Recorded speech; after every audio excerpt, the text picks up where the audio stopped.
Guys, welcome back sa my YouTube channel namin guys. Update ko lang kayo. Merkules na ngayon. So, day 7 na kami dito sa hospital ni Akira. So, suddenly, nahinuhan na siya ng dugo. Ng umaga. So, sabi ng doktor kanina ay if na mag-normal yung platelet ni Akira ay lalabas na kami mag-ina. So, hindi ako nag-expect na lalabas kami kasi alam ko na kung nag-expect ako, aasa na naman ako, malulungkot na naman ako nito. So, pasensya na kayo sa boses ko dahil ako po ay inuubo at medyo paos masakit na lamunan ko at wala po halos tulog sa 7 days na yun. Yun nga guys na alaman ko na yung result ng CBC ni Akira. So, si Akira po ay ang platelet niya ay hindi pa normal, so hindi kami makakalabas. So ngayon, iniisip ko kung paano ko babayaran yung hospital bill dito sa Medicare. Oo, may menus na PhilHealth, pero yung iba, hindi ko alam kung paano. Ang hirap magkasakit yung anak, diba? Si Akira po ay mayroon pong dengue po siya. So nag-umpisa po ito noong Huwebes ng umaga ng 5 AM na nilagnat siya. Yun nga, nilagnat siya. Tapos hanggang gabi, nag-40. Kinabukasan, nag-40 ulit. Kaya siya ipina-check up ko na sa pediatric niya. So, ang nangyari, yung check-up napunta sa admitting room. So, pinapunta kami dito sa emergency at in-admit ni si Akira. In x-ray, yung x-ray naman ni Akira ay normal. Pati yung mga urinalysis ni Akira at ibang mga laboratories ay normal. So, ang hindi naging normal sa kanya, siya na guys, medyo makate, ay yung CBC niya, yung platelet niya na napakababa.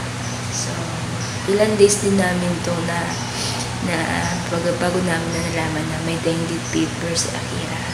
So, nag-decided ako, nakanausap ko yung private doctor ni Akira na maaari ilipat kami sa charity para mailakad ko rin itong mga bill na kung madi-discharge kami, di ko alam kung magkano ang bill, mailalakad ko sa government.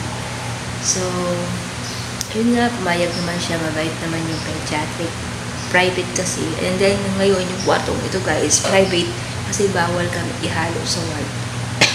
Dahil si Akira ay na-positive sa antigen na. So, hindi ko alam kung bakit, kung saan na kami nakuha yung hindi nga kami masyado naglalabas ng ina. So, yun nga, at sa mga nakapanood dito, ingatan nyo yung mga anak nyo palagi.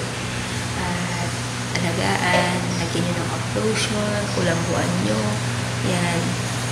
At ang hirap magkaroon ng dengue ang bata. At yun nga, ang laki ng pagbabago din niya, wala na siyang lagnat. Ang ubo niya hindi na katulad ng dati. Sa akin na ata pumunta lahat ng kanyang nararamdaman. Kulang na lang yung kunin ko sa kanya yung platelet na yun. Pero, ayun guys, dumating yung aming rasyon ng pagkain. Wala kaming pagkain, mag-ina. Wala ko ibang maasahan kung yung kapatid ko lang isang kong kapatid na si Martian, may trabaho kasi. Ngayon ang naano ko lang si Kuya Robert, pero hindi siya nakapagdala ng pagkain. Wala kaming pagkain, mag-ina. So, inasahan ko yung rasyon dito sa hospital. At hati kami mag-ina dito sa pagkain. Ayan. Sa kanin hati din kami. Pati, ito naman, itlog to na aking nilaga sa may heater. Tapos lalagyan ko ng kanin. Yun ang ulam ni Akira, itlog. Ayan. Ang hirap mag-isa. Mahirap talaga. Tapos, naglaban na rin ako ng konting damit dito para hindi ko na pa sauli sa bahay dahil wala din naman ako kasama wala din naman mag-aasikaso dun sa bahay ko dahil wala naman kaming kasama doon kundi kami lang mag-ina. So, para hindi mahirapan yung kapatid ko, naglaban-laba ako ng paunti-unti para ako na lang ang ako na lang naglalaban ng paunti-unti para hindi siya mapagod, pabalik-balik dito. Yun nga guys, ang hirap lang kasi kapag ganito yung nasa ospital, dapat talaga may pamilya ka na tatakbuhan. Yung pamilya na hindi man nasa financially ka matulungan, kundi sa simpleng pamamaraan lang. Yung hindi yung makikiusap ka na lamang, kulang na lang sa'yo ay lumuhod ka sa kanila. Parang wala lang sa kanila. Pero okay lang yun. Ganun talaga ang buhay. Hindi naman habang buhay ganito kami. Magbabago at magbabago ang lahat. Magiging maayos din ang buhay namin. Yun nga guys. At guys, huwag niyo kakalimutan na i-subscribe ang YouTube channel namin at i-share and i-like nyo din. At huwag niyo i-skip yung advertising ng aming YouTube channel Matina. At sa mga gusto pong mag-give ng super thanks, yan, meron po tayo super thanks din sa baba, yung thanks na nakalagay.